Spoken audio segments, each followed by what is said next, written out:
ഇന്ന് രാത്രികാലവും ദൈവകൃപയാൽ നമുക്ക് കൂടി വരുവാൻ സാധിച്ചു. അതിനായി ഞാൻ ദൈവത്തിന് സ്തോത്രം ചെയ്യുന്നു. I thank the Lord for bringing us together tonight. കഴിഞ്ഞ രാത്രികാലം I was going through several passages. ഇന്നലെ രാത്രി ഞാൻ ഒരുപാട് ഊടുവഴി കൂടെ ഒക്കെ സഞ്ചരിച്ചു.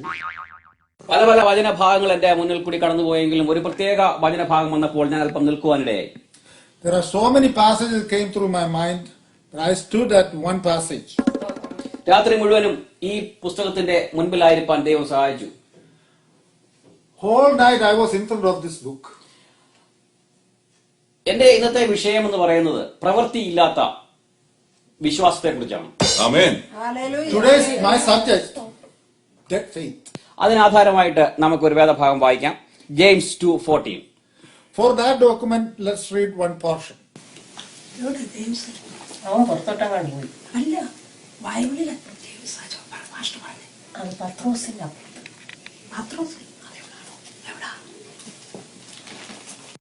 സഹോദരന്മാരെ, ഒരുത്തൻ തനിക്ക് വിശ്വാസമുണ്ടോ എന്ന് പറയുകയും പ്രവൃത്തികൾ ഇല്ലാതിരിക്കുകയും ചെയ്താൽ ഉപകാരമെന്ത്? ആ വിശ്വാസത്താൽ അവൻ രക്ഷ പ്രാപിക്കുമോ? നമ്മുടെ ഇടയിൽ ഒരു പഴഞ്ചൊല്ല് തന്നെയുണ്ട്, നിന്റെ വിശ്വാസം നിന്നെ രക്ഷിക്കുമെന്നുള്ളത്. There is a banana talk among us.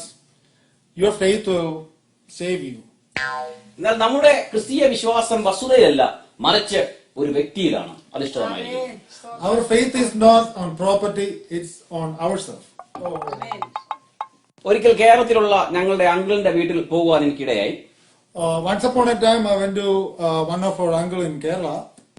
അവിടെ മുറ്റത്ത് അവിടുത്തെ വീട്ടുവേലക്കാരൻ പശുവിനെ അവിടെയുള്ള മുറ്റത്തുള്ള മാവിൽ കെട്ടി കറന്നുകൊണ്ടിരിക്കുകയായിരുന്നു. When I went there, in front of their house, the servant boy married the cow and rotating it. ഞാനപ്പോൾ അച്ചാനോട് ചോദിച്ചു, അച്ചാൻ എന്തിനാ ഇങ്ങനെ ഈ പശുവിന്റെ അടുത്ത് വന്ന് ഇങ്ങനെ നിൽക്കുന്നതെന്ന്? കറക്കുന്നത് വേലക്കാരനാണല്ലോ. Then I asked the uncle, why are you standing here?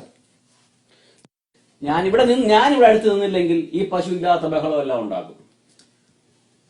If I don't stand here, the cow will give all kind of problem. ഇതെന്നെ ഒത്തിരി ചിന്തിപ്പിക്കുവാനിടയായി.